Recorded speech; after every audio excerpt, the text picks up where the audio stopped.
অবৈধ রাস্তা দিয়ে মানুষ পয়সা উপার্জন করে, অর্থ উপার্জন করে, আর এগুলি অর্থ বৃদ্ধির জন্য বারে বারে এগুলি হিসাব করে, কত হলো, কি পরিমাণ হলো, কি পরিমাণ লাভ হলো, কি পরিমাণ বাইরে আবার ইন্টারেস্ট হলো, কি পরিমাণ সুদ হলো। এদেশের মানুষেরও তো সুদ খায় না, সুদের সাথে কোনো লেনদেন নাই, এদেশের মানুষ একেবারে ফেরেশতা। কি বলেন? আমাদের রাষ্ট্রীয় দায়িত্বে যারা, তারা মোটে সুদের সাথে সম্পর্ক নিতে, আমাদের থাকবে কেন? কি বলেন? কি বলেন ভাইরা আমার? এজন্য এ সম্পর্কিত ব্যাপারে আমি লম্বা করতে চাচ্ছি না। মনে রাখবেন, এই তিন শ্রেণীর মানুষদেরকে আল্লাহ রাব্বুল আলামিন কিয়ামতের ময়দানে সবচেয়ে বেশি পরিমাণ শাস্তি দিবেন। আমরা এই দোষ থেকে, ত্রুটির থেকে নিজেদেরকে মুক্ত করি, হেফাজত করি, এটাই যেন আমরা খেয়াল করি। আল্লাহ কবুল করুন, জোরে একবার বলুন আল্লাহুম্মা আমিন।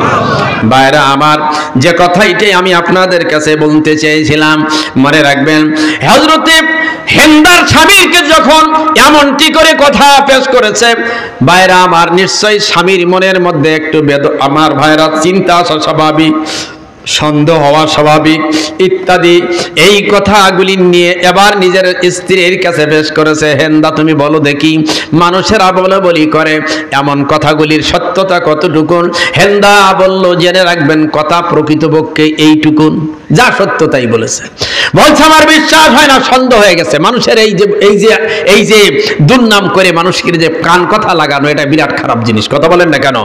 আমার ভাই জানেরা, মনের মধ্যে কিন্তু অত্যন্ত সন্দেহ পোষণ করছে। আমার ভাইয়েরা হেন্দাকে কিন্তু মেনে নিতে পারছে না, বারবার বলেন, অনেকভাবে বলার চেষ্টা করেছে, তারপরে কসম করে বলো, অমুক ভাবে তমুক ভাবে ইত্যাদি সমস্ত কথাগুলি তিনি বলেছেন, তবুও যেন তার মনে সায় দেয় না, মেনে নিতে পারে না। আমার ভাইজানেরা, এরপরে ও রাগান্বিত হয়েছে। সন্দেহ পোষণ করা তো আসলে ঠিক নয়, কারণ সন্দেহ এমন একটা জিনিস যার নিশ্চয়তা নাই। আমার ভাইরা, ফাইন্না জান্না ইসমুন ইন্না বাদা জান্না ইসমুন, কোরআনের আয়াত, আল্লাহ রাসূলের হাদিসের বর্ণনা, দুটি অবস্থা হলো এক রকমের। আমার ভাইরা, ধারণা করে কথা বলাটা হলো সবচেয়ে বড় গুনাহ। এজন্য ধারণা করে কথা বলা যাবে। একটু মহব্বতের সাথে দরুদ, আল্লাহুম্মা সাইয়্যিদিনা মাওলানা ওয়া আলা আলি সাইয়্যিদিনা। আর অল্পক্ষণ সময় বসুন, 5-7 মিনিটের মধ্যে কথা শেষ করে দেবো। আল্লাহ কবুল করুন, বলুন আমিন। আর একটু দরুদ, আল্লাহুম্মা সাল্লি আলা সাইয়্যিদিনা ওয়া আলা আলি।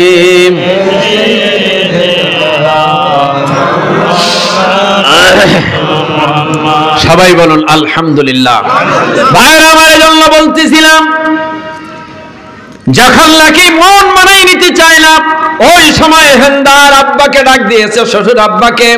শ্বশুর আব্বা যখন চলে আসছেন, বলছে, আব্বা ঘটনা হলো এরকম।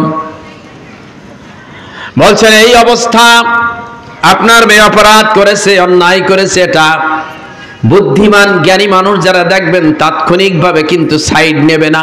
সাইড নেওয়া পর্যন্ত পক্ষ গ্রহণ করা, মেয়ের পক্ষ, মেয়ের সবসময় দেখবেন বাবা মেয়ের পক্ষ নেওয়ার চেষ্টা করবে। কিন্তু প্রকৃত জ্ঞানী যারা, তারা কিন্তু দেখবে সত্য আর মিথ্যা, সঠিক আর বেঠিক, আর ন্যায় আর অন্যায়, এটাকে বিশ্লেষণ করার চেষ্টা করবে। কথা বলেন ঠিক? এগুলি দেখা উচিত সব ব্যাপারে। আমি আমার শিক্ষা জীবনে একটা ছেলেকে এমন মার দেওয়া দিছি, ও খুব অন্যায় করেছে, পড়াতো হয়নি আর বেয়াদবি করেছে। তো ক্লাস থেকে যেই বের হয়েছে, ও লাভ দিয়ে বের হয়ে এক দৌড়ে বাড়ি চলে গেছে। বাড়ি চলে যেয়ে ওর আব্বাকে বলেছে, এই অবস্থা, হুজুর আমাকে মেরেছে। তো কি এত বড় কথা, চল ব্যবস্থা করেই ছাড়বো। খুব জ্ঞানী মানুষ, নিয়ে আসছে আমার সামনে, এনে ডেক দিয়ে বলতেছে, এই আমার সামনে এনে বলছে, এই তুই বল এবার কি কি অন্যায় করেছিল, তোর হুজুর কেন মারলো? ওর বাবা বিচার করছে, হুজুর কেন মারলো? তখন বলছে, ওটা লাঠি হাতে নিয়ে বলছে, পায়ে ধর হুজুরের আগে।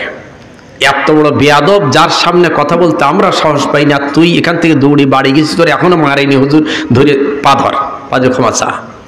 বিচারটা দেখলেন তো? এই জন্য এগুলি হলো সঠিক বেঠিক পরিস্থিতি। এই শিক্ষায় ছেলে জীবনে আর কোনোদিন ভোলেনি।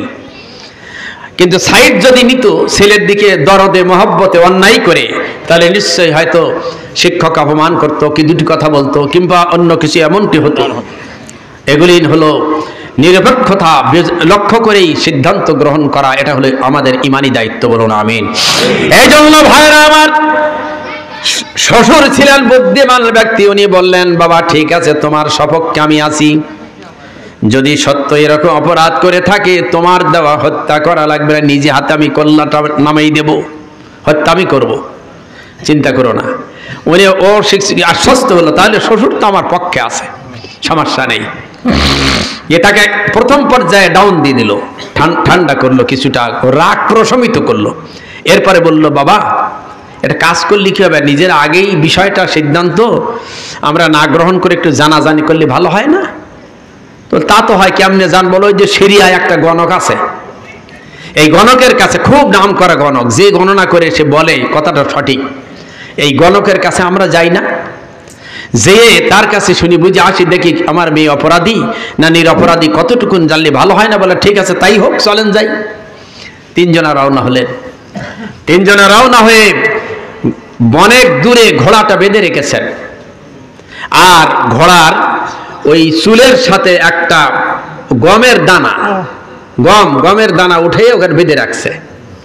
রেখে এবার ঘোড়াটি বেঁধে রেখে ওনারা আস্তে করে সিরিয়ার সেই গণকের কাছে উপস্থিত হলেন। বসে আছেন, বলছেন, গণক সাহেব আমরা এসেছি। বলছেন, বসেন, আপনাদের বিষয় আমি বুঝতে পেরেছি। বলছে, কি বুঝলেন? বলে, আপনারা এসেছেন একটা সন্দেহ বিষয়ে, যেটার সঠিকতা জানার জন্য। বলছেন, এ সম্পর্কে আপনি কেমনে বললেন এ বিষয়ে? বলছেন, আর কি জানার আছে তোমরা বলতে পারে? বলে, আমি পরীক্ষা করে দেখি। বলছেন, আমরা কিসে বাহন, কোন বাহনে করে আসলাম? বলছেন, তোমরা একটু ঘোড়ায় সওয়ারি হয়ে আসছো, ঘোড়াটা অমুক জায়গায় গাছের গায়ে বেঁধে আসছো। বলছে, এরপরে আর কি? বলছে, ওই ঘোড়ার চুলের সাথে একটা গমের দানা তোমরা বেঁধে রেখে আসছো আমাকে পরীক্ষা করার জন্য। জোরে সুবহানাল্লাহ বলে। কিতাবে আসছে, এই অবস্থাটা যখনই শুনছেন তখনই বুঝে ফেলেছেন যে ইনি যে সঠিকভাবে উনি গণনা করে সঠিক কথা বলতে পারবেন, এতে কোনো সন্দেহ নাই। বলছে, বাবা আর কি সন্দেহ আছে কিছু? বলছে, না আব্বা জান, আমার কোনো সন্দেহের কারণ নাই। তাহলে এবার জিজ্ঞাসা করি।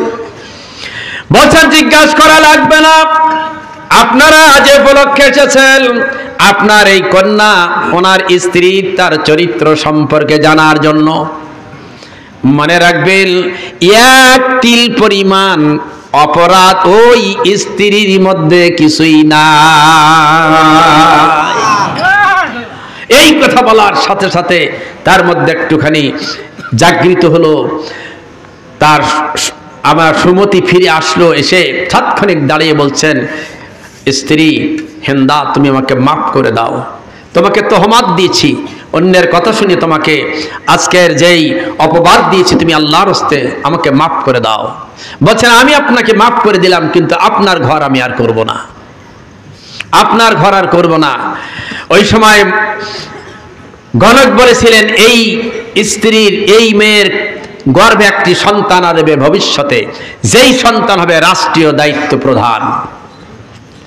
ভাইয়েরা আমার, অনেক ইতিহাস। এরপর আমি আপনাদেরকে বলতে চাই, মনে রাখবেন, এই যে আমাদের প্রত্যেকেরই চিন্তা করা দরকার, আমাদের সকলের জন্য যে দায়িত্ব আল্লাহ তাআলা দিয়েছেন, আপনারও যেমন আমারও তেমন দায়িত্ব দিয়েছেন। আপনার স্ত্রী সঙ্গের সাথী বানিয়েছেন, আমার সঙ্গের সাথী বানিয়ে দিয়েছেন, লিতাসকুনু ইলাইহা, যাদের থেকে আপনি আমি শান্তি উপভোগ করব, আর তাদেরকে যথাযথভাবে আমাদের পক্ষ থেকে তাদের প্রতি আমাদের নজর লক্ষ্য ঠিক রাখবো। তাদের সুখের সময়, তাদের তাদের দুঃখের সময় আমার ভাই জানে নবী সরওয়ারে কায়নাত সাল্লাম যখন হযরত আয়েশার ঘরে যখন ঢুকলেন, ওই সময় আয়েশার বাইরে আমার রান্নাঘরে ঢোকার পরে উনি যখন কাজের সহযোগিতা করতেছেন রান্নার কাজের জন্য, হযরত আয়েশা বলেন, ইয়া রাসূলুল্লাহ, রাত্রে ধরে ধরে আপনি কষ্ট করে দিন প্রচারে বাহিরে থাকেন, দিনেও থাকেন, আপনি কি জন্য এই কষ্ট করে আমার এই কাজের সাথে আপনি আবার সংযোগ হন? বলছেন, ও আয়েশা রে, জেনে রাখো, যখন নাকি তোমার সাথে আমার সম্পর্ক নিকটতম হয়, যখন নাকি তোমার কাছ থেকে আমি শান্তি উপভোগ করি, আমার ভাইরা এই সময়ের জন্য স্ত্রীকে বলেছেন, আয়েশা, শুধু শান্তির জন্য নয়, সর্ব অবস্থাতেই তোমার দুঃখের সাথে যদি কষ্টের সাথে আমি সংযোগ না হতে পারি, অংশগ্রহণ না করতে পারি, তাহলে কেমন করে আমি তোমার সঙ্গের সাথী হলাম?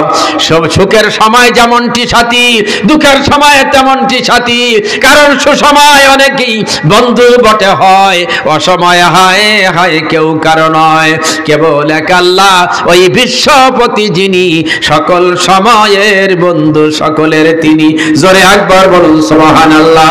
ইল্লামা আলিয়ুকুমুল্লাহু ওয়া রাসূলুহু ওয়াল্লাযীনা আমানু আল্লাযীনা ইউকিমুনাস সালাতা ওয়া ইউতুনাজ যাকাতা ওয়া হুম রাকিউন।